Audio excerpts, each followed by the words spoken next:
No começo dessa história vamos conhecer Riku, que era um garoto alegre de 5 anos que gostava de pregar peças em seus amigos demônios. No entanto, certo dia na escola, as outras crianças passaram a tratá-lo como se ele não valesse nada, tudo por causa de seu avô, que havia sido o antigo comandante supremo. Depois daquele dia, Riku ficou sozinho e mergulhado em tristeza. O que ele não sabia era que em breve ele despertaria seu verdadeiro poder e se tornaria o líder supremo de 10.000 demônios. Riku era um garoto considerado patético e inútil, o terceiro herdeiro de um clã de yokai chamado Clã Nura. Mas um dia ele viu uma jovem de cabelos negros eliminar seu pai com uma espada velha e cega. Depois disso, a garota olhou diretamente para Riku e sorriu de forma extremamente sinistra. Antes de morrer, Rion olhou para uma rosa Yamabuki, uma flor que não dá frutos, mas floresce. 3 anos depois, Riku já era o jovem mestre da casa Nura. Ele continuava sendo uma criança alegre e vivia pregando peças em seus atendentes. Suas travessuras lembravam as do antigo comandante supremo, que era seu avô. Entre os principais alvos estavam Eotabo e Kuretabo, oficiais de ataque da casa Nura.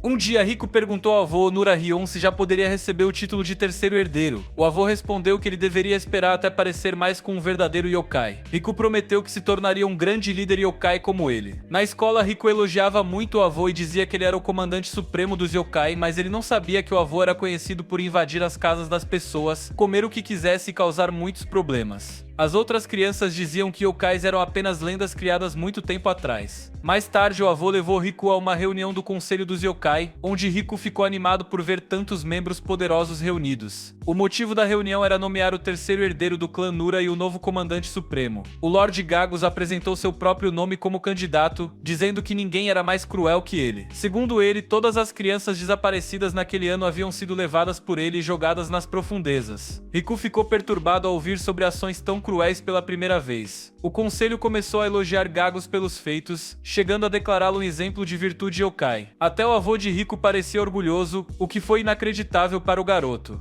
Mas Gagus não era adequado para o cargo, então o avô de Riku indicou o próprio neto como terceiro herdeiro e logo os yokai começaram a discutir, pois Riku ainda era uma criança, mesmo tendo o sangue da família. Gagus ficou furioso ao saber que o escolhido não seria ele, a encarnação do mal, mas uma criança. Mesmo assim, ele tentou controlar sua raiva. Riku permaneceu em silêncio, então o avô perguntou por que ele não estava feliz, já que era isso que ele queria. E o próprio avô também. As 72 facções do clã Nura reuniam 10.000 yokai, que agora estariam sob o comando de Riku. No entanto, Riku não fazia ideia de que os yokai eram tão cruéis, e ao perceber isso, ele não quis mais o cargo. Ele disse ao avô que passaria a ser ainda mais odiado na escola e que não era como ele. Riku então fugiu da reunião do conselho. Certa noite, como Riku estava demorando, Karasu Tengo foi procurá-lo e o levou de volta à mansão. Karasu era um dos conselheiros de Nuru Dahin, um seguidor fiel do clã Nura. No caminho, Riku perguntou se ele era humano. Karasu explicou que a mãe e a avó de Riku eram humanas, mas um quarto de seu sangue vinha do comandante supremo.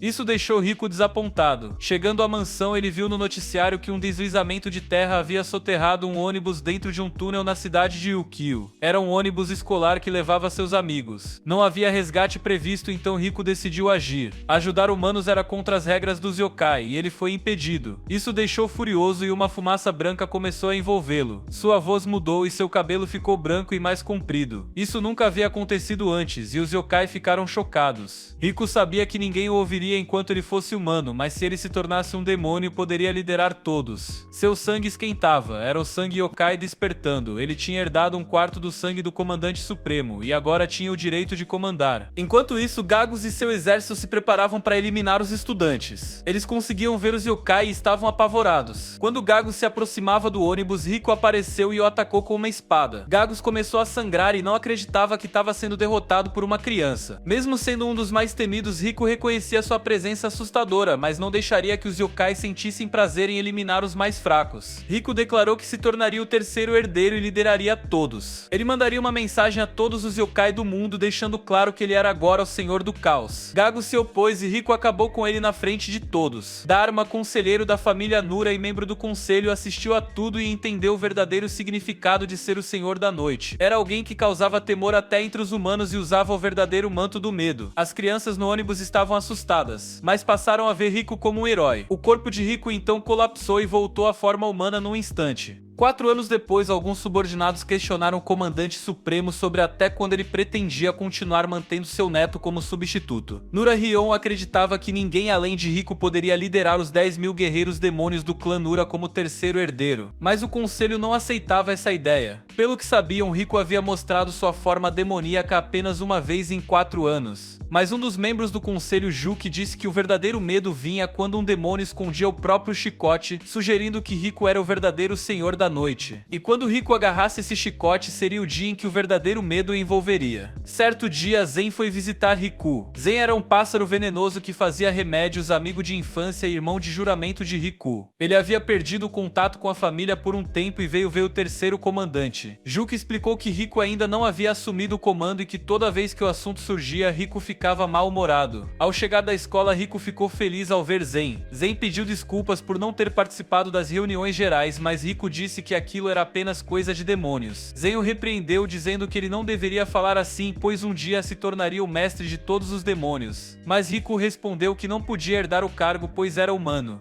Só que essa resposta de Riku irritou Zen, que passou a chamá-lo de tolo. Se Riku continuasse agindo assim, os líderes ficariam perdidos sobre quem deveria assumir o comando. Riku ainda achava estranho que um humano ocupasse esse posto. Zen perdeu a paciência e ficou furioso. Ele não viveria por causa de alguém assim. Por causa do esforço, Zen ficou fraco e começou a tossir. Mais tarde, Riku ficou irritado com o avô por ter feito Zen ir até ali mesmo estando doente. Se ele achava que o avô era cruel por isso, então ele não teria firmeza para comandar a família Nura. Um grande demônio em forma de cobra chamado Ebedayu levou Zen embora por causa de sua saúde frágil. Ebedayu disse que ele deveria deixar a família Nura, pois ela estava prestes a cair por culpa daquele garoto tolo. Zen respondeu que o grupo Zen devia uma dívida à família Nura. Por serem fisicamente fracos, o único que os aceitou e os tratou como demônios decentes havia sido Nura Hion. A família Nura tinha como aliados vários grupos financeiros, como a Aliança Dharma e o grupo Zen. Muitos demônios do mar e das montanhas reunidos no Japão estavam sob a responsabilidade de Nura para serem protegidos. Mas agora Zen achava que via o fim da família ao olhar para o terceiro herdeiro. Ebedayu não perdeu tempo e avisou que a casa de Zen também seria apagada. Ele se sentia atraído e pensava que caso Zen tivesse se tornado alguém mais forte, poderia estar numa posição melhor mesmo como vassalo. Mas Zen sempre colocou a família Nura acima de tudo. Ainda assim, Zen não estava pronto para morrer daquele jeito. Ele acreditava que ainda tinha uma missão a cumprir, mas estava muito fraco e tossia demais para fazer qualquer coisa.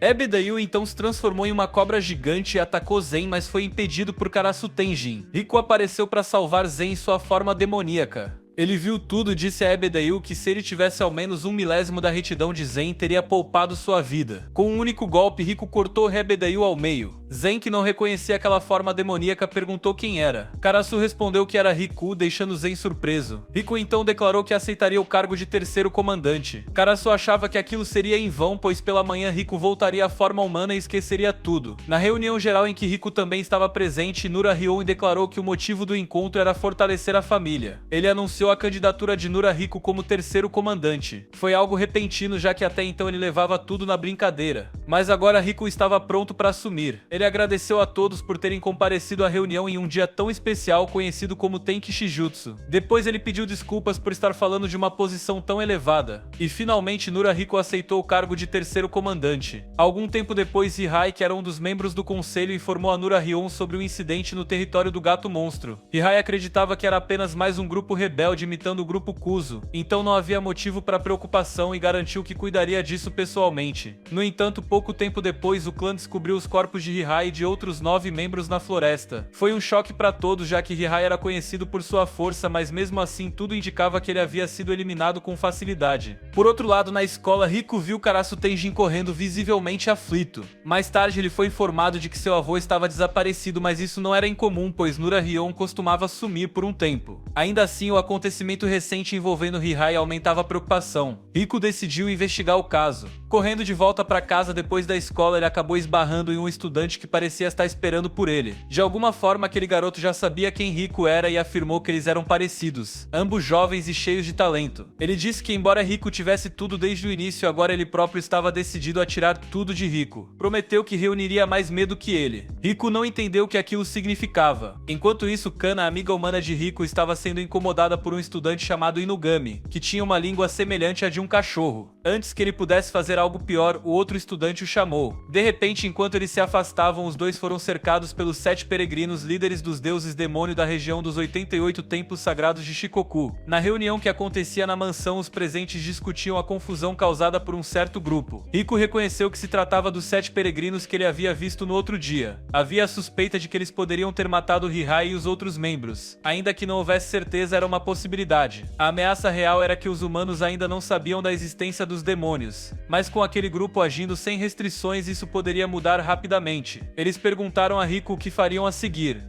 O estudante, junto dos 7 peregrinos, estava em um prédio em construção discutindo o próximo passo. Eles acreditavam que finalmente estavam perto de transformar seus sonhos em realidade. Com Nura Rion desaparecido após a batalha contra Mushai, era o momento ideal para atacar a família Nura. Apesar dos rumores de que ainda havia guerreiros poderosos entre os Nura, como os temidos Tachigami, a população ainda acreditava neles. Os Tachigami se tornaram a base de apoio da família. O estudante, que aparentava ser o líder, sugeriu que começassem destruindo os Tachigami. A ideia era causar tumulto na cidade de Ukiyo para atrair os combatentes da família. Inyu, que tinha aparência de pássaro e cujo medo era baseado no fogo, chegou à cidade para fazer os humanos sentirem sua fúria. Ele cuspiu fogo em um parque, causando destruição e pânico entre as pessoas. Yura, uma anime-oji da casa Keikane, especialista em Shikigami, conseguiu conter as chamas e enfrentar Inyu de frente. No entanto, Sambigaraçu, os 3 corvos da família Nura, chegaram a tempo e forçaram Inyu a fugir. Mais tarde, Kana contou a Riku o que aconteceu e disse que agora acreditava na existência dos demônios. O estudante elogiou os 7 peregrinos pela destruição causada. Disse que o próximo destino era a casa principal do inimigo, a sede da família Nura. Dessa vez, Inugami seria o encarregado de causar os danos. Em uma das salas, alguns membros do conselho estavam reunidos discutindo o plano. Xiaoe, filho de Hihai, se irritou com os líderes por estarem parados sem agir. Ele queria vingar seu pai, nem que fosse apenas com força de vontade. Com Riku ausente, Hidatsune tentou animá-lo, dizendo que esperava isso do filho de Hihai. Riku então chegou pedindo desculpas pela demora. Hidatsune explicou que eles tinham chegado antes porque a situação era importante para a família. Riku foi firme ao dizer que ninguém deveria agir por conta própria e que correr na frente não seria perdoado. A família Nura deveria enfrentar o inimigo unida. Ele disse também a Xiaoe para não buscar vingança. Xiaoe tentou insistir, mas Riku reforçou que aquele era um momento crítico e que a divisão era justamente o que o inimigo queria. Riku também queria vingança, mas sabia que ela deveria ser feita no momento certo. Hidatsune perguntou qual seria o próximo passo. Riku disse que já tinha um plano. Eles iriam reforçar as defesas do território. Enquanto isso, Inugami ouvia escondido as conversas do grupo. Para sabotar o plano, ele atacou um grupo de yokai mais fracos perto do lago e matou um deles. O caos alertou Riku e os demais. Todos correram para ver o que estava acontecendo, enquanto Inugami, em forma de cachorro, observava com ódio escondido atrás de uma árvore. Em seguida, ele avançou e começou a destruir a mansão de dentro para fora. Era tão rápido que ninguém conseguia alcançá-lo. Riku seguiu até a frente da mansão, onde Inugami encontrou seu grupo.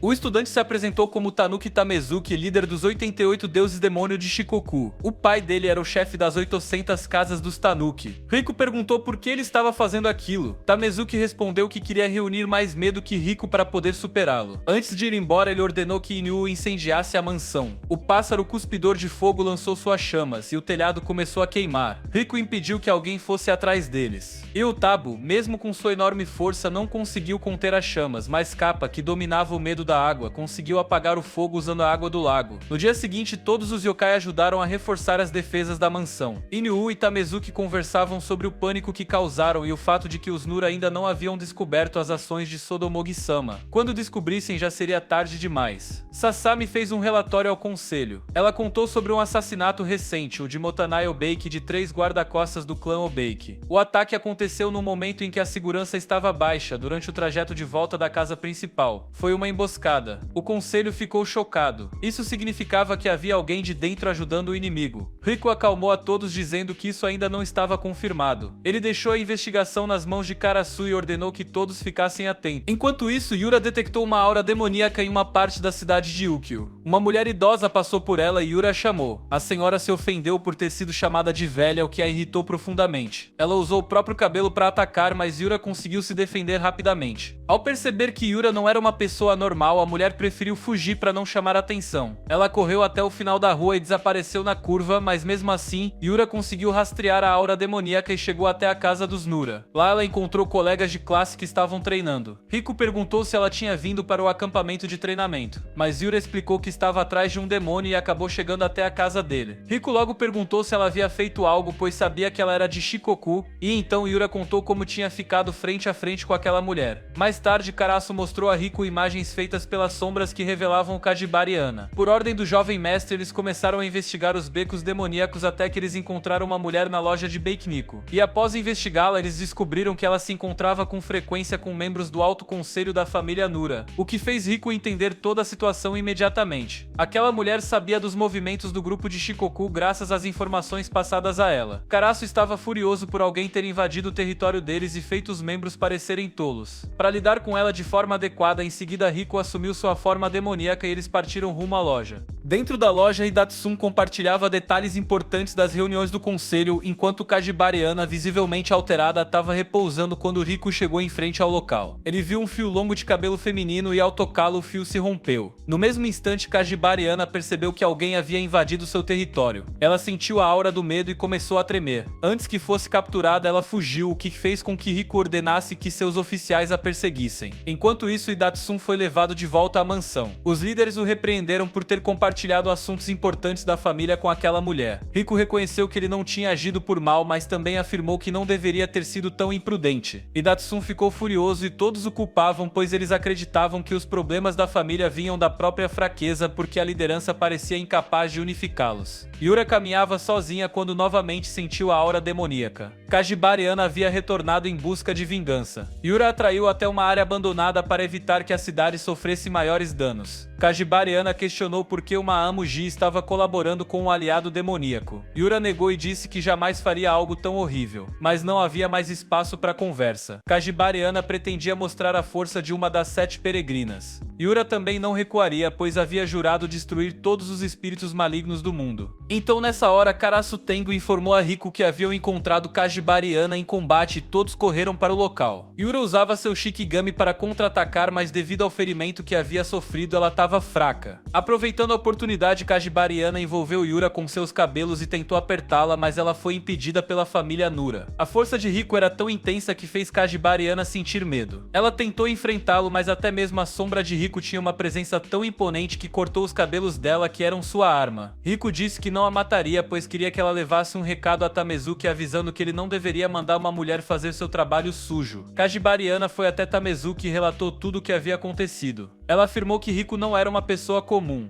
Isso empolgou Tamezuki, pois no fim das contas havia um motivo válido para ter vindo até a cidade de Yukio. Tamezuki esperava o momento certo em que Riku descobriria que estava sendo manipulado o tempo todo. Ele pediu que os 7 peregrinos continuassem lhe emprestando força, e eles aceitaram com prazer. De volta à mansão, Karasu se questionava se o objetivo de Tamezuki era realmente destruir a família Nura. Era evidente que os membros da família estavam sendo atacados um por um, mas enquanto Riku refletia, aquilo ainda não fazia sentido. Se o objetivo fosse a eliminação da família, os demônios de Shikoku teriam atacado de forma direta e brutal. Como isso não estava acontecendo, significava que eles tinham outros objetivos. A equipe de investigação paranormal estava presente na mansão e analisava os locais destruídos na cidade. Eles notaram que todos os alvos tinham um santuário como ponto central. Riku ficou surpreso com essa informação e também percebeu que tudo estava acontecendo em rápida sucessão. Enquanto isso, nas montanhas de Shikoku, Nura Hion visitava o local onde vivia o líder dos nobres demônios daquela região. O santuário abrigava os 108 deuses de Shikoku e era chamado de Yamaguchi Rize Hindo. Inugumi Jalbu era o antigo líder das 800 casas dos Tanuki e agora vivia aposentado. Nura Hion foi ao seu encontro. O porteiro do santuário perguntou a Inugumi Jalbu se ele conhecia o visitante, ao que ele respondeu que sim. Enquanto isso, Riku ainda tentava entender o verdadeiro objetivo de Tamezuki. Ele começou a juntar as peças e lembrou que quando correu até o local do ataque de Kajibariana havia um santuário destruído. Ele entendeu então o que o inimigo queria. Reuniu todos e ordenou que se dividissem para proteger os santuários que ainda estavam de pé. O inimigo com certeza usaria algum tipo de distração para desviar sua atenção, mas todos deveriam permanecer atentos. O objetivo era destruir os Tajigami, o que abalaria as bases da família Nura e permitiria que o medo e as crenças das pessoas passassem a ser direcionados aos demônios de Shikoku. Com isso em mente, os líderes foram enviados para proteger os santuários. Nurahyo conversava com Inugumi Jalbu sobre o comando dos deuses e como ambos já estavam envelhecendo. Ele mencionou o assassinato de Riai por um demônio chamado Mushai. Inugumi Jalbu ficou pálido pois sabia exatamente quem estava por trás disso. Ele explicou que Tamezuki era o 8º filho de sua 88ª esposa e havia herdado grande parte de seu poder divino. Tamezuki buscava reunir o medo necessário para se tornar o mestre de todos os demônios. E faria isso com a ajuda dos 7 peregrinos e entre eles Inugami em particular era extremamente perigoso. Ele se alimentava do poder do ódio e da inveja e era um demônio verdadeiramente assustador. Agora ele não suportava Nurahiko. O ódio que sentia por ele era evidente. Tamezuki havia dito que queria manter Riku apenas como um símbolo, sem matá-lo. Mas Inugami lembrou que a lei dos demônios de Shikoku dizia que os fracos deveriam morrer. Tamezuki apenas sorriu e disse para ele fazer o que quisesse. Por ser Inugami, ele não precisava de guardas nem espiões. A caminho de Riku, Kajibara Ana perguntou a Inugami se ele faria qualquer coisa por Tamezuki. Ele respondeu que foi Tamezuki quem despertou o poder do ódio que existia dentro dele. Na mansão, Riku estava brincando com a equipe quando Inugami observava de longe. Ele ficava cada vez mais irritado ao ver Riku sendo amigável com os humanos. Ele odiava o fato de que Riku era aceito pelos humanos. Logo em seguida, todos receberam um e-mail com uma informação preocupante. Havia demônios em um prédio escolar abandonado. Um projetor na sala de auditório exibia imagens de demônios quando era ativado. Apesar de Riku tentar impedir, a equipe decidiu investigar. Riku atendeu uma ligação e se distraiu e a equipe saiu.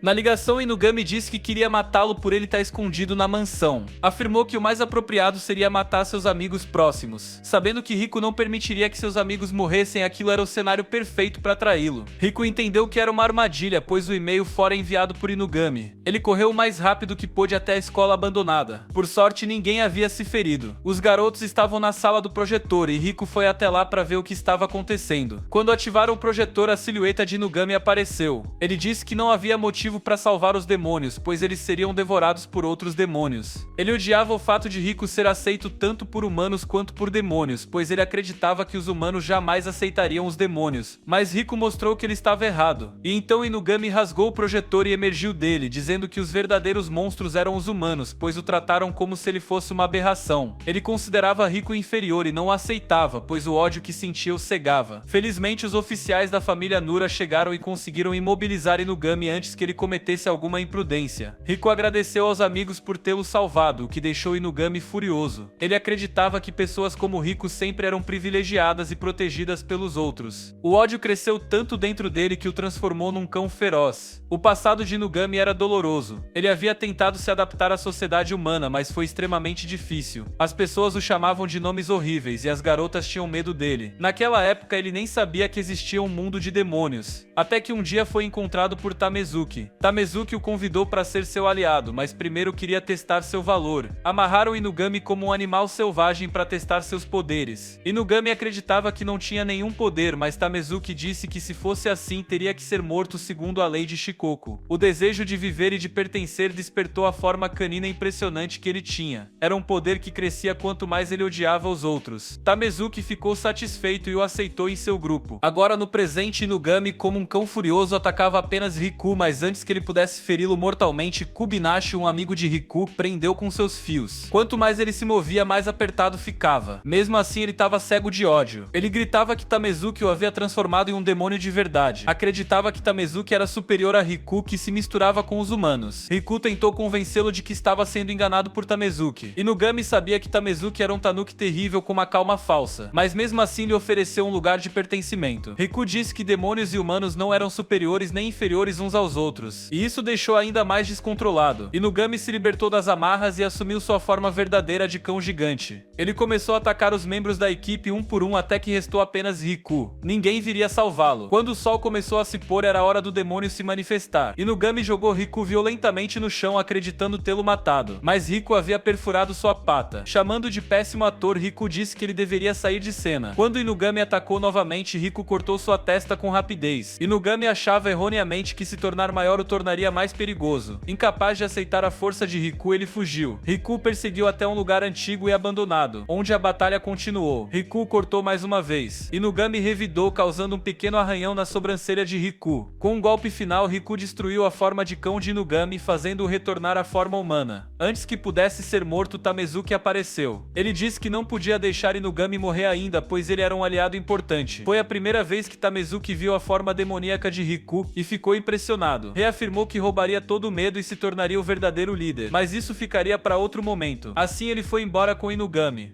Nurahion descobriu que Tamezuki possuía um tesouro lendário, o Martelo do Senhor dos Demônios. Depois disso ele mudou, não via mais seus aliados como companheiros, mas como instrumentos para alcançar seu objetivo. Agora era chegada a hora dos 88 deuses de Shikoku ocuparem o palco principal. Hashinokashi, o nome de sua katana, significava a prova do governante supremo. Com ela eles avançariam. A katana havia escolhido Tamezuki para ser o mestre dos 88 deuses. Nurahion e Yui Inugumi Jaobu discutiram sobre a planta chamada Tamezusa. Hoje em dia ela é conhecida como a letra Karasuri, ou Cabaça Cobra. Cerca de 1000 anos atrás, um estocador levantou um exército para usurpar o trono do imperador. Eles perderam tragicamente e foram enviados a uma terra chamada Sanuki. O estocador derrotado ouviu o canto de um rouxinol dos bosques. Esse som fez com que ele se lembrasse da capital Kyoto e começasse a chorar. A ave, ao perceber o quanto aquilo era triste, envolveu o próprio bico com folhas de Tamezusa e silenciou a própria voz. Inugami Jabu escolheu o nome Tamezusa para seu filho inspirado nessa história, com a esperança de que ele levasse uma vida voltada à compreensão dos santuários. Mas o filho mudou seu nome para um que significasse aspiração ao trono imperial e passou a se chamar Tamezuki. Agora ele buscava se tornar o mestre de todos os demônios. Pela manhã, um corvo mensageiro chegou à mansão em péssimo estado. Ele trouxe um alerta sobre um grande exército de demônios de Shikoku avançando por Shishibotoshi. A notícia causou pânico entre todos. Nurahion perguntou a Inugami Jabu se os Tanuki já haviam superado os humanos em número. Isso havia acontecido cerca de 300 anos antes, no evento que mudaria tudo. Naquela época, os Tanuki tentaram tomar um castelo humano. Eles eram mais inteligentes e possuíam poderes sobrenaturais, o que em teoria deveria ter garantido a vitória. Mas o resultado foi o oposto. Todo o exército demoníaco foi aniquilado. O motivo disso foi uma única katana que os humanos possuíam. Ela era conhecida como o Martelo do Senhor dos Demônios. O caractere Iko da magia da praga significava algo como enfeitiçar. Quando muitos insetos venenosos são colocados em um único recipiente, eles começam a se matar entre si para sobreviver. O último que sobra absorve o ressentimento e os desejos dos que morreram. Esse ser é a criatura da praga. Da mesma forma, o martelo do Senhor dos Demônios que estava nas mãos de Tamezuki era a própria essência da magia da praga. A raiva daqueles que foram cortados pela lâmina se transformava em energia, o que tornava essa katana extremamente temida. Durante a reunião do conselho, todos ficaram chocados ao verem o inimigo se aproximando tanto. Nada semelhante havia acontecido nos últimos 400 anos. Zen afirmou que não havia outra escolha senão seguir o terceiro comandante e marchar contra eles. Mas antes era necessário testar as intenções do jovem mestre. Eles perguntaram onde Riku estava e descobriram que ele estava na entrada da mansão em sua forma demoníaca. Uma noite longa e aterrorizante estava prestes a começar.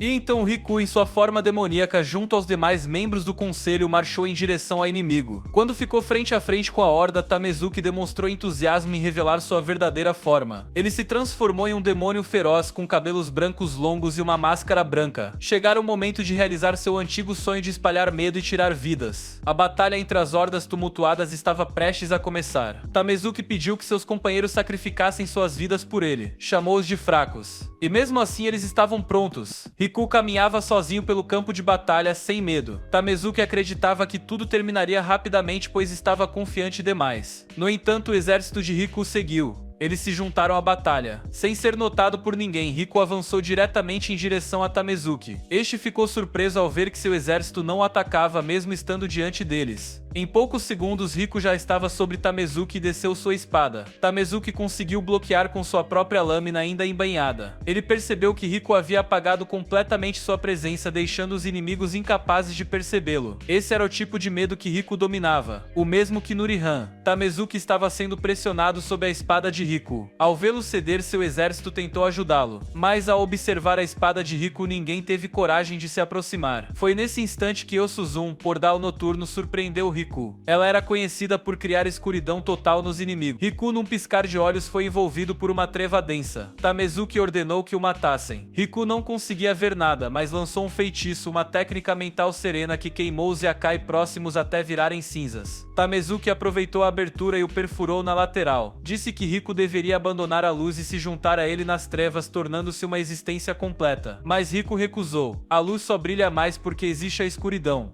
Diante da recusa, Tamezuki decidiu que teria que matá-lo. Ao tentar desferir o golpe final, Oikawa apareceu e impediu. Com seu bastão e seus poderes, ela congelou a lâmina da espada dele. Ela se ofereceu para ser sua oponente. Tamezuki pediu que Yozuzun mostrasse sua verdadeira lealdade. Ela tentou envolver Oikawa em escuridão, mas não teve sucesso. Oikawa conseguiu congelar um dos olhos da inimiga, permitindo que enxergasse. Yozuzun, sem perceber isso, avançou para atacar. Aproveitando a chance, Oikawa usou sua tempestade de neve amaldiçoada e afastou Yozuzun. Ela conseguiu. A escuridão se dissipou e Riku voltou a lutar contra Tamezuki. Aparentemente, eles estavam perdendo a batalha. Tamezuki já havia se preparado para esse cenário. Sabia que seu exército era fraco e que não venceria, mas tinha um plano para torná-los úteis. Ele desembainhou outra espada, o martelo do Senhor dos Demônios. Com ela, começou a matar os membros mais fracos de seu próprio exército. Todos ficaram horrorizados ao vê-lo tratar seus subordinados daquele jeito. A espada começou a se transformar. Agora estava coberta pelo poder dos companheiros mortos e parecia ter vida própria. Os companheiros de Riku informaram sobre o que sabiam da arma. Ela podia aniquilar demônios e dar ao portador domínio sobre o mundo. Ela absorvia os poderes de todos os demônios que cortava. Riku viu a espada crescendo com cada morte. Infelizmente, Yura acabou capturada por Tamezuki. No entanto, Riku foi rápido e a salvou. No processo, destruiu metade da máscara de Tamezuki, revelando em seus olhos um olhar cheio de arrogância. Tamezuki desejava superar seu pai, pois os humanos haviam assumido o controle após a guerra de 300 anos atrás. O exército demoníaco era liderado por Inugami Jibu. Tamezuki considerava seu pai um fracasso e queria provar seu valor ao mundo. A katana que havia cortado os dentes do pai agora estava com ele e ficava mais forte a cada instante. Os demônios o seguiam, e isso era para ele a definição de verdadeiro medo. Ele acreditava que seu medo superava até o do comandante supremo da família Yura. Antes que Tamezuki pudesse atacar, Kubinashi interceptou sua espada com fios. Todos se reuniram ao redor de Riku. Kana, que observava de longe, estava desprotegida. Essa era a chance perfeita para Inugami atacá-la. Ele queria provar que humanos e demônios jamais poderiam coexistir. Mas antes que fizesse algo, Tamezuki o golpeou com sua espada. Inugami não acreditava no que havia acontecido. No entanto, Tamezuki precisava do superpoder dele. Era necessário para completar o martelo do Senhor dos Demônios. Ele ordenou que a espada despertasse para que pudesse governar o mundo com medo. A espada pulsava com um poder intenso. Era assustadora, mas Riku manteve a calma. Quando Tamezuki correu para atacá-lo, Riku desviou e voou para o céu. O confronto entre as espadas continuou no alto. Agora todos que poderiam intervir estavam fora de combate. Riku disse que tinha o apoio de seus companheiros, mas Tamezuki discordava. Para ele, quem está no topo não precisa de aliados. Ele queria estar acima dos corpos de todos os demônios. Riku desejava abrir os olhos de Tamezuki, que estavam cheios de arrogância. O amanhecer se aproximava e os aliados de Riku estavam preocupados com a possibilidade de ele perder sua forma demoníaca. Para resolver isso, suas formas humana e demoníaca fizeram um pacto. Eles eram duas partes de um mesmo ser e decidiram coexistir a partir daquele momento. O propósito deles era proteger tanto os humanos quanto os demônios, e com isso suas almas estavam agora entrelaçadas. Tamezuki agarrou Riku com força e achou que havia vencido. Mas Riku, com um sorriso no rosto, fez referência à lua no meio do dia. Isso lhe concedeu um poder especial. Seu corpo se transformou em fumaça. Quando Tamezuki atacou com sua espada, o golpe atravessou Riku sem causar dano algum. A maldição Kaiô Kitsuaetsu significa a flor refletida pela lua na água. Com esse poder, Riku cortou a sombra de Tamezuki ao meio. Isso libertou todos os fantasmas dos companheiros que haviam sido consumidos pela espada. Sua horda logo começou a se desmanchar. Tamezuki não precisava superar o pai. Ele precisava superar a si mesmo. E agora ele estava indefeso, então Riku avançou para dar o golpe final. Mas Nuru Hien apareceu e bloqueou o ataque, enquanto Tamezuki ainda estava fora de controle.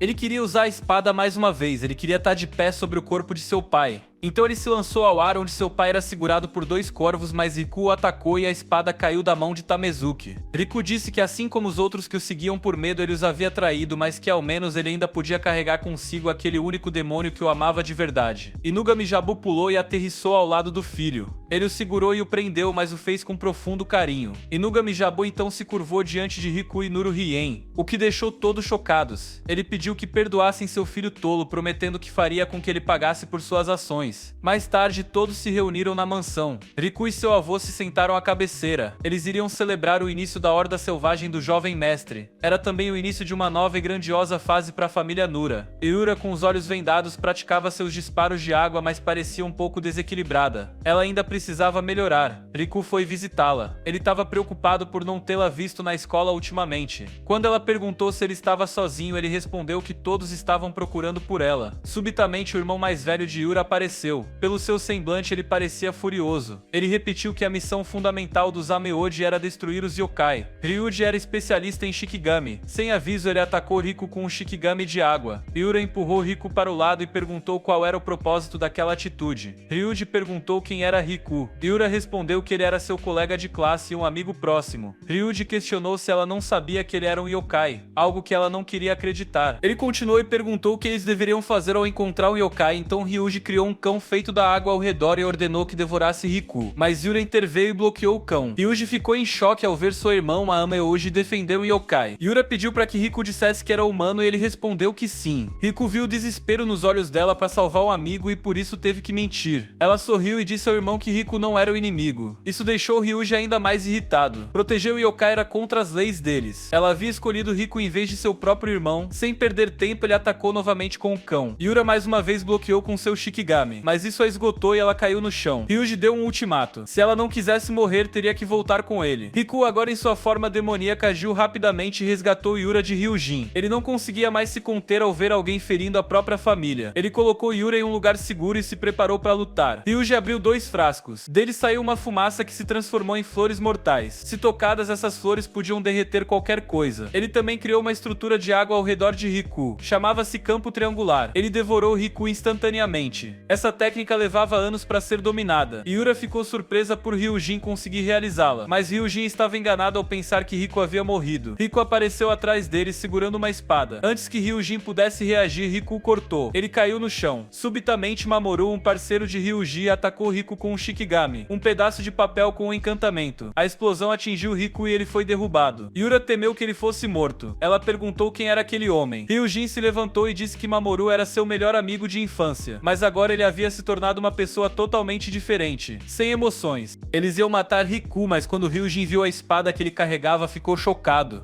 Aquela era Nenikiromaru, uma espada dos Ameoji que só corta yokais. Mesmo assim, ele mandou Mamoru acabar com ele. Mamoru avançou para lançar Riku na escuridão, mas cordas prenderam sua mão. Era Kubinashi. Todo lugar agora estava cercado pelo exército dos Yakai. O desfile noturno dos 100 demônios. Eles estavam ali para defender seu jovem mestre. Ryuji percebeu isso e sabia que precisava agir com cautela. Ele perguntou a Riku quem ele era. Riku respondeu que era o jovem mestre da grande família Yakai Yakuza do leste do Japão, neto de Nurohien. Os olhos de Mamoru se encheram de ódio e ele tentou atacar Riku novamente, mas os guardas pessoais de Riku o impediram, e até mesmo Ryuji pediu que parasse. Ryuji estava ali para dar uma má notícia. O inimigo mortal do clã Kekkei estava se movendo. Eles eram liderados por um grande Yakai que havia unificado todos os yokai de Kyoto, Hagoromo Gitsune. Eles haviam quebrado as 8 barreiras Kekkai que eram mantidas pelo clã Kekkei. O líder do clã, Heidmodo Kekkei, havia incorporado Mamoru ao clã e convocado Yura de volta. Ryuko ouviu esse nome pela primeira vez e ficou assustado, sentindo uma pressão imensa.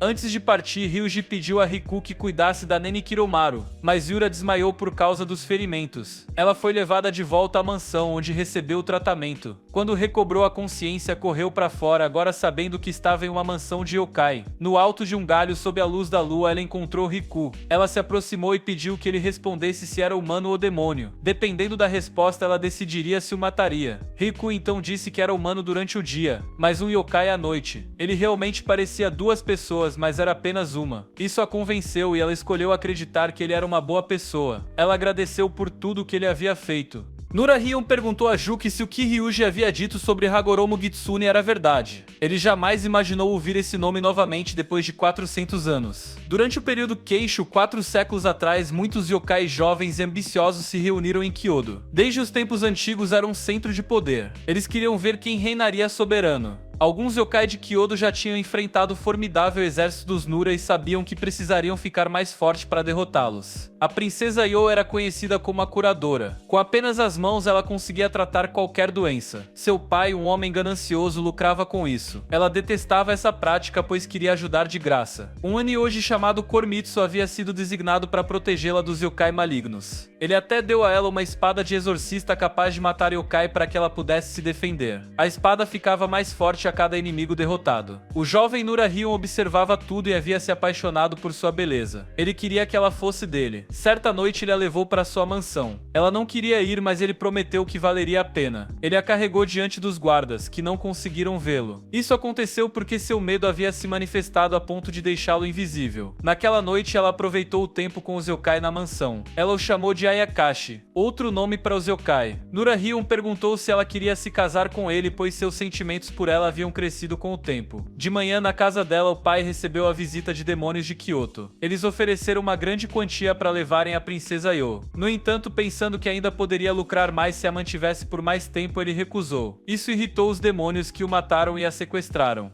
Então naquela noite, Nurahyun foi buscá-la, mas encontrou apenas os guardas mortos. Um dos soldados, ainda respirando, contou que ela havia sido levada ao castelo de Osaka. Nurahyun imediatamente entendeu que era lá que Hagoromo Kitsune residia. Todas as princesas levadas ao castelo possuíam algum tipo de poder mágico. Hagoromo Kitsune pretendia devorar os fígados delas, a fonte dos poderes. Ela escolheu a princesa Yo como o primeiro sacrifício. A princesa chamou por Nurahyun. Subitamente seus passos foram ouvidos. Ele havia invadido o castelo sem que ninguém notasse. Ele tentou atacá-la, mas foi impedido por vários guardas. Hagoromo Kitsune não se impressionou com o invasor. Nurahyun se apresentou como comandante supremo do clã Nura. Ele estava ali para recuperar sua amada. Ela ficou intrigada ao ver um Ayakashi tentando salvar uma humana. Era a primeira vez em 100 anos que um yokai se voltava contra ela. Para ela era um espetáculo interessante. Ele atacou novamente, mas foi atingido pelas caudas dela, que causaram ferimentos graves. Mesmo assim, ele não recuou. Ele avançou mais uma vez, mas foi perfurado por uma das caudas. Ela se entediou e pediu que ele fizesse algo mais empolgante. Ela explicou que cada uma de suas caudas representava uma vez em que havia sido selada. Suas caudas reagiam a Ayakashi impulsivos que ousavam enfrentá-la. Elas o fizeram sangrar e dançar. A princesa Yo tentou curá-lo, mas Hagoromo Kitsune a impediu. A princesa não compreendia por que ele fazia tudo aquilo por ela. Ele confessou que sempre que estava com ela, seu coração se abria. Ela trazia paz para sua alma e ele queria passar a eternidade ao lado dela. Mas ele também queria mostrar que podia ser alguém especial, para que ela também se apaixonasse por ele. Ele mudou rapidamente.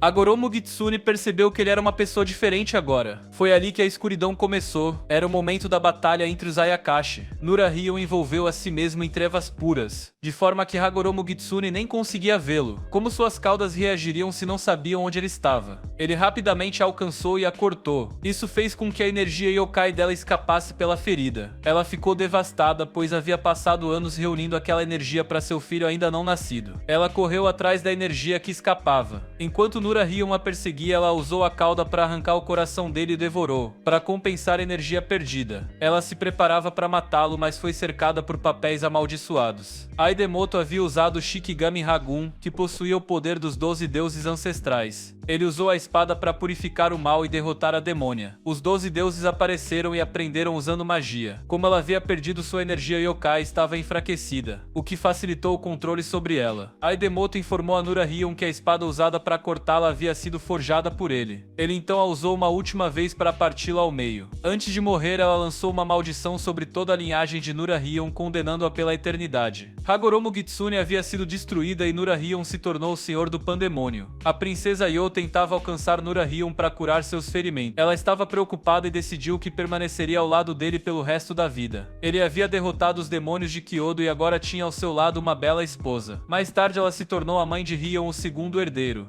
E então Riku começou a ter lembranças do momento em que uma jovem matou seu pai. O clã Kekane estava inquieto, pois o exército de Hagoromo Kitsune estava se movendo. Riku procurou seu avô e pediu permissão para ir a Kyoto. A expressão de Nurahyun mudou imediatamente, irritado por Riku desejar seguir para a morte. De forma repentina, ele desapareceu e reapareceu diante de Riku, que ficou surpreso. Em seguida, ele o chutou dentro da piscina externa. Chamou-o de tolo por não conseguir sequer desviar do chute de um velho. Disse que se não aprendesse direito seria derrotado até pelos mais fracos. Riku se ergueu da piscina em sua forma demoníaca, visivelmente furioso. Se quisesse mesmo ir para Kyoto, teria que sacar sua espada. Karasu Tengo, que passava por ali, percebeu a tensão entre eles. Nura Hion encostou a parte de trás da espada em Riku com a mesma velocidade do chute anterior. Riku sequer teve tempo de entender como o avô era tão rápido. As batalhas entre Ayakashi eram competições de medo, e a primeira regra dizia que quem atacasse primeiro selava a vitória. Riku queria provar que era capaz, então ele brandiu sua espada de forma desordenada contra Nura Hion, que esquivava com facilidade. Era hora dos Ayakashi antigos alcançarem um novo patamar. Nura Hion assumiu a forma de uma sombra e derrotou Riku. Isso mostrou que se Riku fosse até Kyoto naquele estado seria totalmente inútil. Mesmo assim, Riku estava decidido a ir e perguntou se poderia partir caso aprendesse aquele truque. Sempre que ouvia o nome Hagoromo Gitsune, ele se agitava. Ele sabia que ela estava por trás da morte de seu pai, pois foi ela quem o golpeou.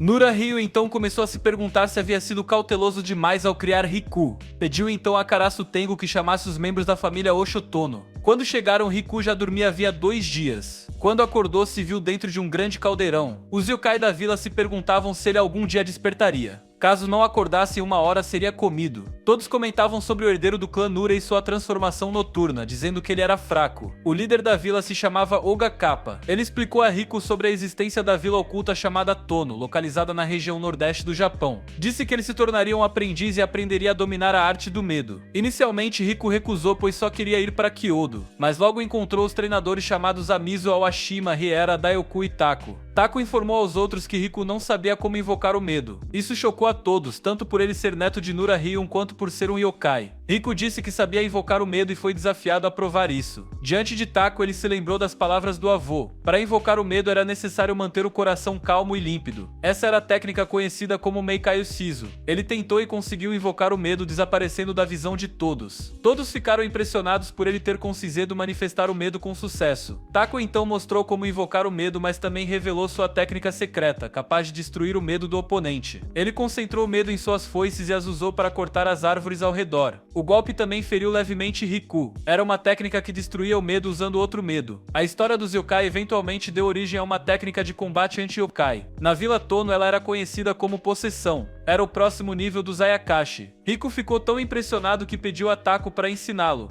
Enquanto isso, um yokai de Kyoto chamado Kitamaru e mais 2 entraram na Vila Tono. Eles estavam em missão para convencer HK a se unir ao lado de Hagoromo Gitsune. Informaram que os selos ao redor da capital seriam destruídos em 2 semanas. Por isso precisavam de soldados. HK recusou, dizendo que era uma parte neutra. Os yokai de Kyoto disseram que voltariam. Ao saírem, viram Riku perto do rio. Kitamaru imediatamente reconheceu o rosto que o assombrava. Ele tentou destruir o medo de Riku, mas percebeu que enfrentava um inimigo poderoso. Perguntou se ele era filho da princesa, mas não achava que tivesse 400 anos. Concluiu que ele era neto dela. Disse a Riku que tomariam a capital e cortariam um fio da vida da família Nura. A cabeça decapitada de Riku seria um presente para Hagoromo Gitsune, e o corpo seria enviado ao avô como uma declaração de guerra. Outro yokai pulou para atacar Riku, mas Taku chegou a tempo e cortou o braço do agressor. E Taku os advertiu que seriam mortos se causassem confusão na vila. Riku pediu que ele se afastasse, pois aqueles eram seus inimigos. Ele usou a técnica chamada Kaiokasu Aetsu, que tornava seu medo indetectável. O yokai atacou com um giro de 1000 bois, mas sua mão atravessou o corpo de Riku como se ele fosse fumaça. Atacou várias vezes, mas Riku desaparecia a cada golpe. Eles podiam sentir sua presença, mas seus ataques não tinham efeito, o que os deixou intimidados. O contra-ataque de Riku foi tão poderoso que cortou até o medo que envolvia a vila. Ele explicou que aquela era a invocação Kaiokasu Aetsu, um yokai que personificava sonhos e ilusões. O medo era mais perigoso do que Kitamaru havia imaginado, por isso ele precisava cortá-lo imediatamente. E antes que Riku pudesse reagir, Kitamaru já estava sobre ele, mas foi congelado por Riera dentro de uma fortaleza de gelo sem saída. Para ser libertado, ele teria que pedir desculpas. Porém, Kitamaru quebrou o gelo com facilidade. Sabendo que não precisava transformar a Vila Tono em inimiga, ele foi embora, mas garantiu que se lembraria de que eles haviam ajudado o neto de Nurohien. O conselheiro de Hagoromo Gitsune deu a ela instruções detalhadas. Ele explicou como extrair corretamente todo o poder contido no fígado humano. Também informou que naquele mesmo dia o 5º selo seria quebrado. Ao todo existiam 8 selos espalhados em diferentes locais da capital, organizados de forma a formar uma espiral pelas ruas. Mestre Tenkai havia estruturado os selos nessa ordem específica. A construção ocorreu durante a época do do antigo castelo de Edo. Com essa formação mágica, o shogunato de Edo garantiu 300 anos de paz. A cidade de Kyoto durou 400 anos, sustentada pelo poder de Hidemoto, o 13º herdeiro do clã Keikane. Cada um dos 8 locais estava cercado por um selo poderoso, e os selos precisavam ser quebrados seguindo a ordem da espiral. Dessa forma, Hagoromo Mugetsuny conseguiria declarar guerra contra os Zanamyoji. Após a vitória, ela planejava construir seu castelo exatamente no ponto onde o primeiro selo havia sido estabelecido. Depois de testemunhar com os próprios olhos o poder dos yokai de Kyoto, Riku ficou determinado a treinar com mais intensidade. Ele possuía um medo interessante e bastante versátil, mas precisava aprender a manter sua invocação ativa mesmo enquanto lutava. Durante um dos treinos, Awashima trouxe uma notícia preocupante. Os Zanamyoji estavam sendo completamente aniquilados. Ficava claro que Kyoto cairia nas mãos de Hagoromo Mugetsuny mais cedo do que o esperado. Riku sabia que precisava salvar sua amiga Yura antes que fosse tarde demais. Por isso foi até HK e pediu permissão para partir. Seu treinamento havia sido concluído. Riku também revelou que havia conhecido Hagoromo Mugetsuny quando era criança, no exato momento em que testemunhou o assassinato de seu pai. Foi a partir daquele instante que o clã Nura começou a enfraquecer. Ele precisava ir até Kyoto para encará-la uma última vez e quebrar a corrente do destino. Ele perguntou se alguém gostaria de acompanhá-lo, mas todos recuaram, exceto os treinadores. Eles o lembraram de que nunca haviam jurado lealdade a ninguém, a não ser aqueles que pedissem com sinceridade. E Riku fez isso de forma respeitosa. Ele sabia que precisava reunir toda a força de combate disponível. Com os membros de Tono, Riku chegou até a mansão. Seu avô perguntou se ele havia aprendido algo que realmente valesse a pena. Em seguida avançou contra Riku, que conseguiu desviar com facilidade ao desaparecer. Nura Hien ficou impressionado e permitiu que ele partisse para Kyoto, mas fez um pedido para que trouxesse alguns doces na volta. Quando retornasse, ele se tornaria o terceiro herdeiro do clã Nura. Também aconselhou Riku a procurar Hidemoto. Para a partida foi preparada a base aérea estratégica especial dos yokai do clã Nura, uma embarcação rara conhecida como Navio do Tesouro. Quando o sol nasceu, todos a bordo esperavam se transformar em suas formas humanas, mas isso não aconteceu. A razão era a ameaça gigantesca representada pelos tornados que giravam em cada ponto de selo. Faltava apenas um último selo a ser quebrado. Enquanto isso, os seguidores de Hagoromo Mugetsuny aguardavam pacientemente. Ao chegarem em Kyoto, Riku e seu grupo se viram diante do labirinto Tori, que os deixou confusos. Enquanto atravessavam um dos portões, surgiu um estranho que reconheceu Riku imediatamente. Riku o identificou como um Zanmyoji, que estava acompanhado de Rikuji e Mamoru. Mamoru demonstrou curiosidade sobre as intenções daquele homem. De forma repentina, ele disparou um tiro, mas o alvo não era Riku e sim um yokai que se escondia atrás dele. Em resposta, Rikuji começou a entoar cânticos para purificar os Ayakashi que ocupavam Kyoto. Seu feitiço teve sucesso ao eliminar o subordinado de Hagoromo Mugetsuny, o que fez o tornado desaparecer. Com essa ação, Rikuji restaurou o selo de forma eficaz. Sem os 8 selos ativos, Kyoto jamais alcançaria a paz novamente. O estranho se apresentou como Hidemoto. Riku perguntou a ele como poderia quebrar a corrente do destino. Nato, um yokai que estava com Riku, se lembrou de Hidemoto como o prodígio Zanmyoji de 400 anos atrás. Hidemoto havia lutado ao lado dos yokai contra Hagoromo Mugetsuny. A barreira em espiral considerada invencível também havia sido criada por ele. Para adentrar essa barreira era necessário quebrar os selos um a um. Hidemoto explicou que poderosos Ayakashi estavam selados em 8 locais diferentes. Esses seres foram transformados em pilares de selamento. O clã Kekkane era o responsável por proteger cada um desses pontos. Para quebrar o ciclo do destino, Riku deveria se unir ao clã Kekkane e recolocar os selos em seus devidos lugares. O próprio Hidemoto deveria ter feito isso, mas estava morto. Hagoromo Mugetsuny agora se preparava para entrar no Castelo Ninja, que era o último local da espiral. Havia rumores de que ela havia dado à luz uma criança que representava o mal em sua forma mais pura. Antes que isso acontecesse, os pilares precisariam ser selados novamente e a aura yokai teria que ser interrompida. Para derrotar Hagoromo Mugetsuny, eles utilizariam as lâminas sagradas Ragun e Nenikiromaru.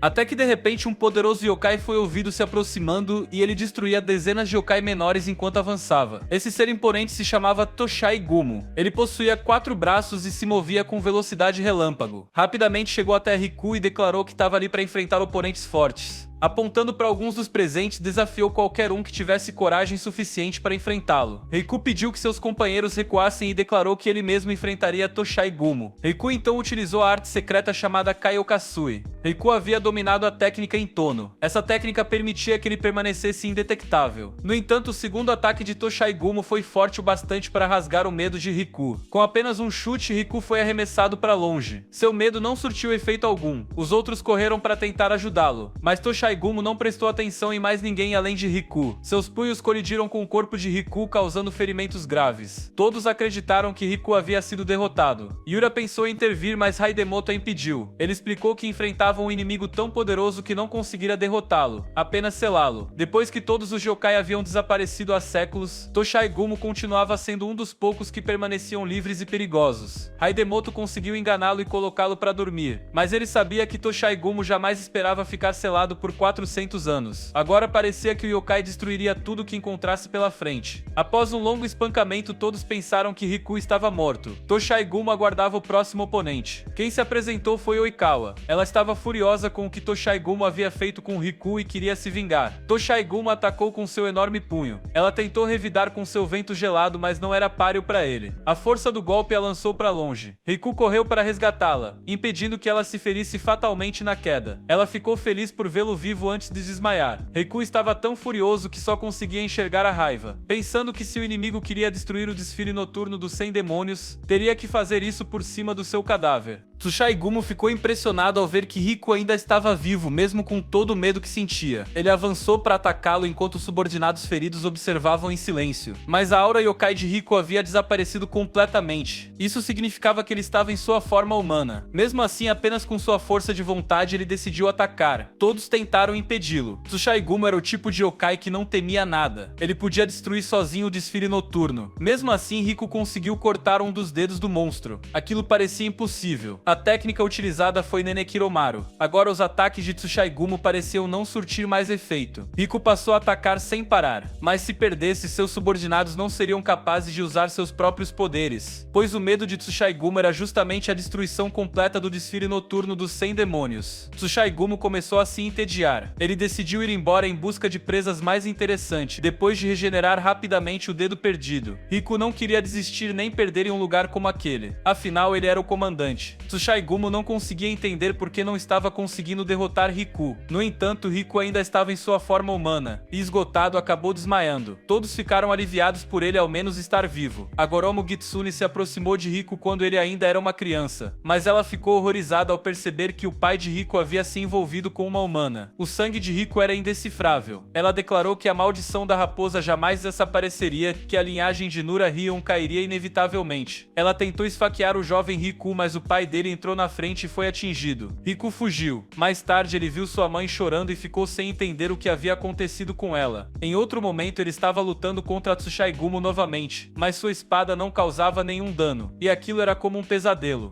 Riku se levantou e encontrou Juki ao seu lado. Ele tinha sido levado até ali para treinar, mas sua vontade era apenas enfrentar Tsushigumo. Antes que pudesse sair, o medo de Juki o envolveu. A intensidade era tanta que Riku começou a entrar em pânico. Ele conseguia desviar e cortar o medo do oponente, mas esse era o seu limite. Somente força não garantiria uma vitória. Para que sua espada alcançasse seu verdadeiro potencial, ele precisava fazer duas coisas. A primeira era se tornar mais forte do que Nura Rion e mais forte do que ele mesmo. Alguém por trás disse que ele não entenderia apenas com palavras, que só o combate real ensinaria. Juki ordenou que Riku empunhasse a espada. Ele precisava dominar a técnica digna do Senhor dos 100 Demônios. Antes que Riku pudesse reagir, ele foi atacado. Enquanto isso, Hagoromo Kitsune quebrou o último selo. Riku foi subjugado pelo medo imenso que Juki liberava. Juki pediu que ele cortasse aquele medo. O primeiro passo era fortalecer seu próprio medo. Juki explicou que a força do desfile dependia diretamente da força do Comandante Supremo. Para construir um desfile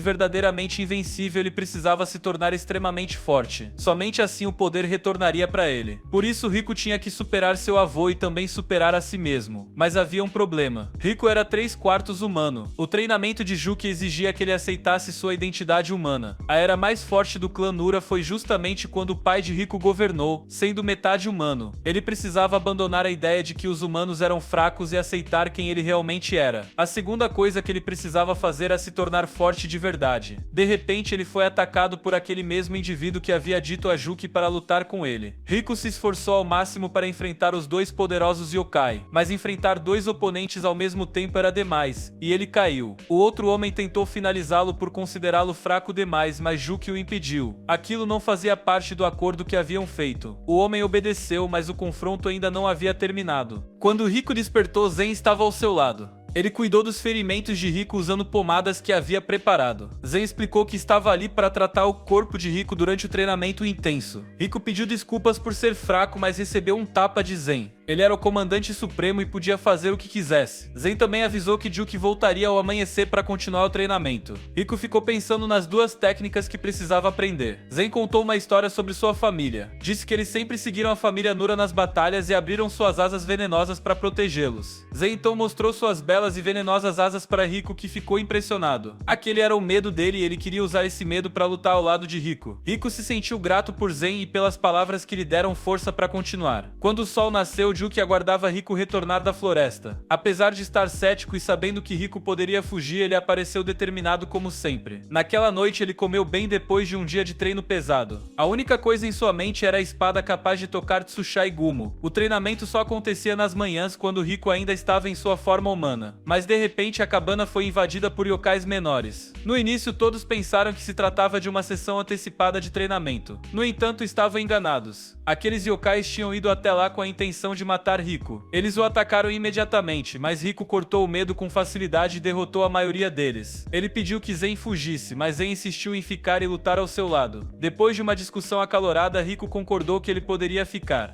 Enquanto isso, Juki caminhava em direção à cabana refletindo sobre Riku. Ele sabia que Riku havia absorvido a essência de Nura Hien durante o tempo em Tono. Por isso, conseguiu se proteger de um ferimento fatal na batalha contra Tsushigumo. No entanto, Juki também sabia que Riku ainda não havia descoberto quem ele realmente era. Riku havia esquecido a adaptabilidade dos humanos. Juki também tinha sido humano em sua origem. Ele compreendia o motivo de Riku esconder aquilo que considerava uma fraqueza. Mas Juki também conhecia o segundo erro que Riku cometia, que era não confiar totalmente em seus aliados mesmo dependendo deles. Juki havia reconhecido seu lado humano e isso o tornara mais forte. Ele queria que Riku dominasse uma técnica especial, uma técnica que permitia que o medo se multiplicasse ao incorporar ainda mais medo. De volta à cabana, Riku já estava exausto, pois os yokais eram numerosos e poderosos. Zen, determinado a ajudar Riku de qualquer maneira, abriu suas asas venenosas. A energia proveniente das asas penetrou na espada de Riku, fazendo com que ela vibrasse com uma força intensa. Com um único golpe, Riku fez a espada explodir em pura energia, destruindo completamente a cabana. Juki, que se aproximava, ficou chocado ao sentir o medo de Riku naquele momento. Os inimigos começaram a cair como moscas. Riku então perguntou a Juki se aquela era a técnica que ele havia mencionado. Zen, agora fraco após usar seu poder, recordou as palavras de seu pai, que dizia para ele abrir suas asas pelo desfile noturno dos 100 demônios. Aquilo era o verdadeiro poder do clã Nura. Zen havia desbloqueado algo importante naquele instante. Ele entendeu que confiar nos outros era essencial para ganhar confiança em troca, e que isso era o que gerava poder. Essa era a técnica secreta do líder do desfile noturno dos 100 demônios, conhecida como equipar. Os membros de Tono aguardavam o próximo movimento. Todos estavam gravemente feridos, mas ver Riku se aproximando renovou a força em seus corações. Oikawa estava sendo mantida prisioneira por Tsushigumo para que ele pudesse enfrentar Riku mais uma vez.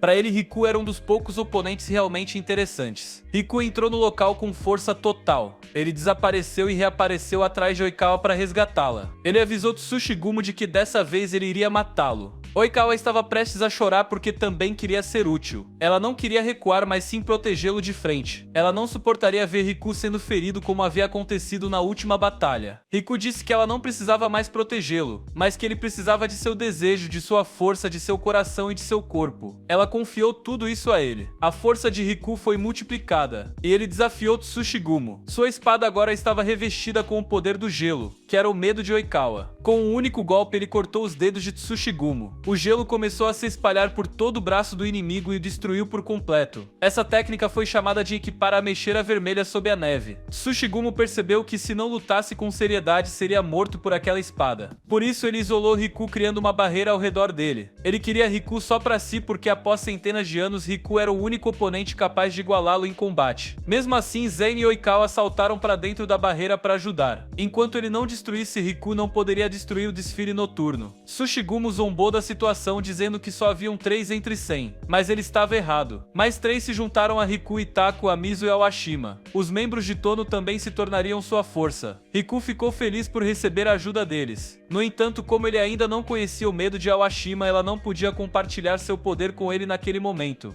Itaku decidiu atacar sozinho para ganhar tempo enquanto os outros explicavam a técnica secreta de Tono. Riku ficou maravilhado com as habilidades dele. Ele desejava aquele poder e queria equipar o medo de Itaku. Itaku, que não estava acostumado a seguir ninguém, ainda não confiava totalmente em Riku. Mas Riku mostrou a ele que havia dominado a técnica que o próprio Itaku havia ensinado na Vila Tono. Por isso Itaku aceitou se tornar a lâmina de Riku. Ele conseguia enxergar Riku carregando seu medo. Tsushigumo, agora sério e sem brincadeiras, começou a gerar eletricidade com o próprio corpo. Ele desceu sua enorme mão para esmagar Riku, mas Riku saltou e, usando a foice astra de Itaku, cortou o corpo de Tsushigumo ao meio. O medo do inimigo começou a se dissipar e todos ficaram chocados com o que viram. Enquanto isso, Eishikoromo Gitsune estava em seu castelo se preparando para o parto, quando foi interrompida por um barulho. Ela mandou um de seus subordinados verificar, mas não era necessário, pois a fonte do barulho entrou diretamente no local. Era Nura Hion em sua forma verdadeira, a mesma que ela havia enfrentado 400 anos antes. Ela o atacou com sua cauda, mas ele conseguiu prendê-la com sua espada. Nura Hion perguntou se ela havia matado o segundo herdeiro, e ela apenas sorriu de forma irônica. Ela afirmou que a escuridão dominaria o mundo novamente, e que aqueles que matava não tinham importância alguma. Nura Hion respondeu dizendo que enfrentá-la na velhice era algo demais para ele, por isso havia confiado a seu neto a missão de matá-la. Mas antes que pudesse terminar, ele foi esfaqueado pelas costas por um dos seguidores leais dela. Outros demônios começaram a surgir e não havia chance de ele sair dali com vida. No entanto, Karasu Tengo apareceu a tempo e voou com Nura Hion para longe da morte.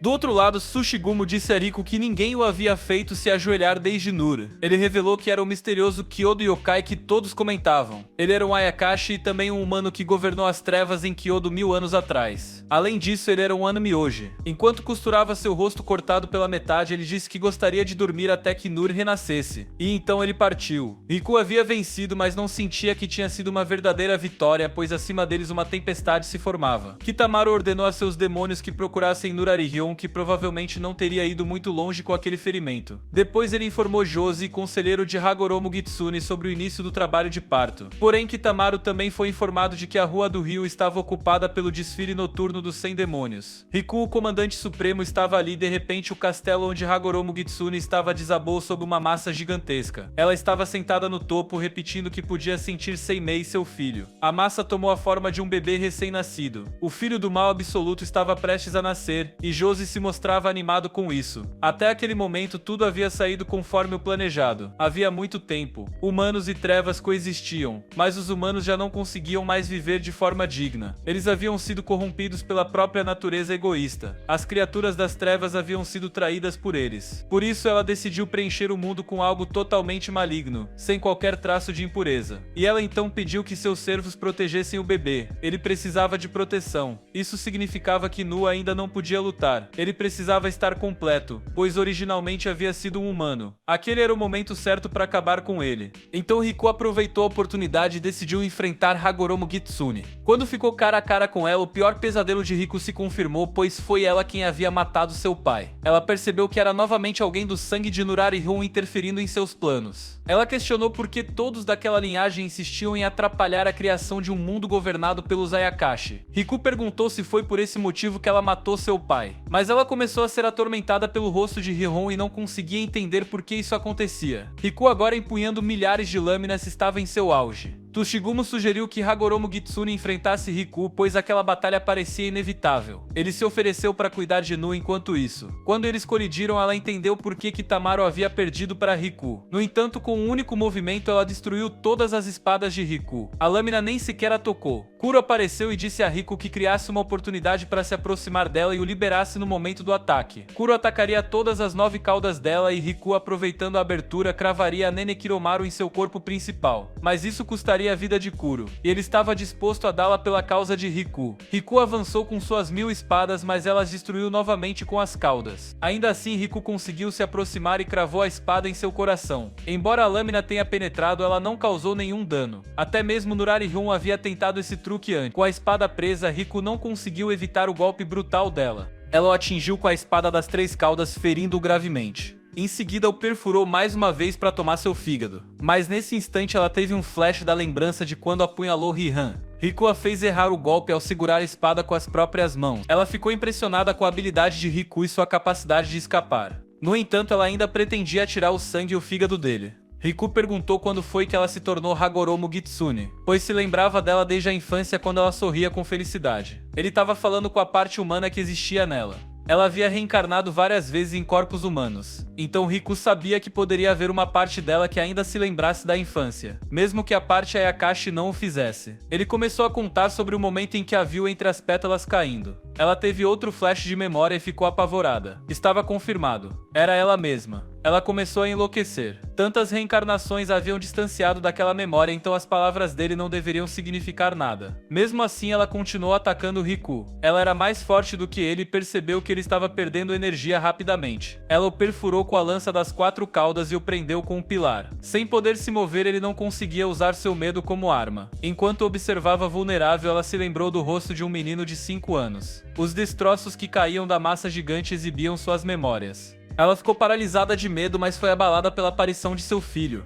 Era tarde demais. Não havia nascido e todos estavam em choque. Riku ainda queria falar com ela, mas ela estava concentrada apenas em seu filho. Toda a batalha havia sido apenas uma preparação para o nascimento dele. Cada vez que ela reencarnava era com a esperança de ver seu filho, mas seu desejo nunca se concretizava. 400 anos atrás ela esteve perto, mas Nurarion havia destruído isso. A lembrança a deixou furiosa, então ela atacou Riku novamente. Ele chamou por seu pai e um fragmento da memória surgiu entre os escombros. Hagoromo Kitsune ficou petrificada mais uma vez. Yura aproveitou a chance e usou seu Shikigami Ragun para atacar. Assim como Raidemoto havia canalizado o poder dos deuses antigos, Yura fez o mesmo. Os feitiços prenderam Hagoromo Kitsune, deixando-a imobilizada. Riku aproveitou a abertura e cortou seu corpo. Quando ela viu Rian diante de seus olhos, começou a chorar. O corpo que ela usava era apenas um recipiente, e a verdadeira Hagoromo Kitsune emergiu. Sua cabeça começou a doer, pois aquele corpo deveria ser perfeito. Ela questionou Jizo sobre o que ele havia feito para ressuscitá-la. Parecia que Jizo estava por trás de tudo e seu desejo havia sido atendido. Seimei era quem a manipulava desde o início. Jizo apenas executava os planos dele. Ela estava desaparecendo. Todos observavam o que aconteceria em seguida. Riku segurava o corpo da irmã em seus braços. Seimei, que também era nu, apareceu na forma de um homem com longos cabelos dourados e olhos completamente dourados. Ela ficou radiante ao vê-lo e o abraçou. No entanto, ele a traiu e a lançou ao inferno por meio de um portal. Ele agradeceu pelos 1000 anos que ela havia proporcionado, pois agora ele poderia seguir o próprio caminho. Ela era sua mãe. A luz e a escuridão dele só poderiam lançar sombra quando a luz estivesse atrás. Agora ele poderia seguir como verdadeiro senhor do desfile noturno dos 100 demônios. Ele observou a cidade com desprezo por sua impureza e começou a destruí-la completamente. Ele pretendia reconstruir Kyoto. Riku ficou furioso com suas ações, primeiro por matar sua mãe e depois por brincar com todos. Para Riku, um homem que havia morrido 1000 anos atrás não tinha mais lugar no mundo. Ele colocou sua irmã no chão e se preparou para matá-lo. Seu exército tentou impedi-lo, pois derrotá-lo sozinho era impossível. Mas Riku não ouviu e correu em sua direção com a espada. Infelizmente, Nu parou a espada Nenekiromaru com a ponta do dedo. Não era o suficiente para vencê-lo. Nu quebrou a espada em pedaços. Ele sabia que Riku era filho de Rian, mas ainda assim o considerava fraco. Nu ergueu sua espada para atacar Riku, mas a irmã dele se colocou na frente. Nu disse que a compaixão dela vinha de memórias falsas. Ele tentou atacar novamente, mas Nurarion levou Riku para um local seguro. Ele pediu aos outros que ganhassem tempo para que pudessem investigar algo. Os Amayoji mais poderosos haviam sido ressuscitados e se posicionaram diante de Nu como uma barreira. Riku perguntou a Nurarion se aquela garota era sua irmã. Ele negou, dizendo que o plano era mais profundo do que pareciam. Ele revelou que o nome dela era Hemabuki Otomi e que ela havia sido a esposa Ayakashi de Rian no passado. Séculos atrás, Rian a levou à mansão Nura e disse a Nurarion que iria se casar com ela. Ela era incrivelmente bela e elegante. Sabia que casar com o segundo herdeiro seria difícil, mas ainda assim ficou feliz em fazê-lo. Foi nessa época que os dias de glória de Rian começaram e duraram muito tempo. Porém, por conta da maldição da raposa, o clã não podia ter filhos. Como resultado, Rian e Riku nasceram da união entre um Ayakashi e um humano. A maldição da raposa não havia previsto essa possibilidade. Por 50 anos, Yamabuki não conseguiu gerar um herdeiro e passou a se culpar por isso. Um dia ela desapareceu, deixando para trás uma rosa Yamabuki e um poema que Rian lia antes de ser morto. O poema falava de sua infertilidade. Como a rosa Yamabuki florescia, mas não dava frutos. Ela abandonou o mundo para definhar, mas ouviu uma voz no breu. era o renascimento de uma alma. Em essência ela era Yamabuki Otome. No antes de renascer estava no inferno. Em cada era mergulhada em trevas existiram muitas oportunidades para Hagoromo Gitsune dar à luz, mas quase sempre ela foi destruída pelo clã Nura. Nu só pôde renascer depois que Rian foi derrotado. Sanmoto, pai de Jizo, também morto por Rian, queria vingança. Eles elaboraram um plano cruel. Através do medo ilusório de Jizo, criaram uma garota supostamente filha de Rian com Yamabuki. Com a técnica de renascimento da alma de Nu, eles tentaram ter sucesso. Sanmoto deu a essa garota memórias falsas de ser filha de Rian. Assim ela se tornaria o receptáculo de Hagoromo Gitsune e mataria Rian também. Um golpe duplo. A garota contou a Riku e aos outros que logo após ouvir a voz percebeu que havia se tornado uma jovem. Memórias falsas haviam sido implantadas nela. Ela conseguiu convencer facilmente o pequeno Riku de 5 anos de que era sua irmã. Rian, hesitante a princípio, aceitou sua mão. Para ela aquele foi o dia mais feliz. Mas quando Riku se distraiu com algo atrás de um arbusto, Rian viu as flores de Yamabuki. Ele começou a recitar o poema de sua esposa e algo dentro da garota despertou. Ela pegou uma espada cega e o golpeou. E logo após acabar com ele, ela percebeu o que havia feito e começou a chorar lágrimas de sangue. Jizo, que observava tudo, riu ao ver a mulher, fingindo ser filha de alguém que ela jamais poderia gerar, matar quem amava e em seguida se tornar o receptáculo da raposa de Hagoromo Gitsune. Mas agora era hora de colocar um fim em tudo aquilo.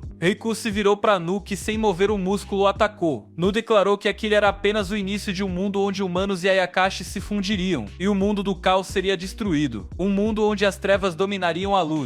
Nurarion perguntou se ele havia sido humano um dia. Nu sorriu e disse que após 1000 anos havia finalmente renascido naquela forma. Ele não precisava mais de um receptáculo humano e agora ocupava o topo das trevas. Nurarion afirmou que seu filho e neto, que eram humanos e Ayakashis, eram seu orgulho, mas Nu prometeu acabar com a linhagem dos Nura. O exército de Riku o apoiou, mas para Nu aquilo não significava nada. Ele brilhou como um sol e lançou uma luz intensa que destruiu tudo em seu caminho. Muitos dos yokais mais fracos morreram, mas os mais fortes resistiram. Riku ordenou que seu desfile noturno confiasse seus medos a ele. Nurarion entregou a Riku outra espada, já que a Nene Kiromaru havia sido destruída. Durante milhares de anos, Nu esperou que sua mãe destruísse o clã Nura, que sempre se opôs a eles. Agora cabia a ele completar essa tarefa. Riku avançou para o ataque, seguido por seu desfile noturno. A espada que ele empunhava era pequena, mas sua força de vontade era suficiente para se aproximar. Contudo, a luz de Nu, semelhante ao sol, funcionava como uma barreira, e Riku foi arremessado ao chão. Com sua espada vermelha, ele apontou para o chão e ela começou a incendiar. Era tão poderosa que nem mesmo Nurarion conseguia se levantar. Mas Riku surgiu das chamas como um verdadeiro rei. Ele pediu novamente que todos o equipassem enquanto avançava rumo à fonte do fogo. Aquele era o poderoso desfile noturno dos 100 demônios. Como uma tempestade, eles se aproximaram de Nu. Riku rompeu a barreira com toda a sua força e atacou Nu. Nos primeiros golpes ele conseguiu desviar, mas quando as espadas se chocaram houve uma grande explosão. Quando a poeira assentou, ficou claro que Nu havia desaparecido. Todos celebraram a vitória. Mais tarde, Riku e Nurarion estavam sob uma árvore linda, e Rion também estava lá. Riku tentou dormir, mas seu pai disse para ele não dormir, pois poderia pegar um resfriado. Ele disse a Riku que agora ele deveria liderar o clã Nura e se tornar o terceiro herdeiro, e então partiu. Após todo o conflito em Kyoto, o desfile noturno voltou à mansão Nura. Nurarion falou ao conselho e informou que após consenso entre os líderes do clã, Riku seria o novo comandante. Riku declarou ao conselho que como terceiro herdeiro não permitiria que humanos fossem feridos nem que o código de honra fosse quebrado. Ele os incentivou a serem yokais que jamais perdem seu medo. Esse era o tipo de organização que ele queria liderar. Esse era o desfile noturno dos 100 demônios do terceiro herdeiro. E nesse momento a história termina. Deixe o like se você gostou e se inscreva para mais vídeos.